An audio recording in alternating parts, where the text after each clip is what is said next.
নমঃ শিবায় নমঃ শিবায়।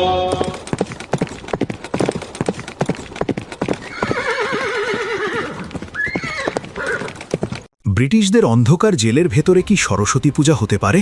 আর সেই পূজার জন্য যদি লড়াই করতে হয় নিজের জীবন বাজি রেখে? 1924 সাল, নেতাজি সুভাষচন্দ্র বোস তখন বন্দী বহরমপুর জেলে।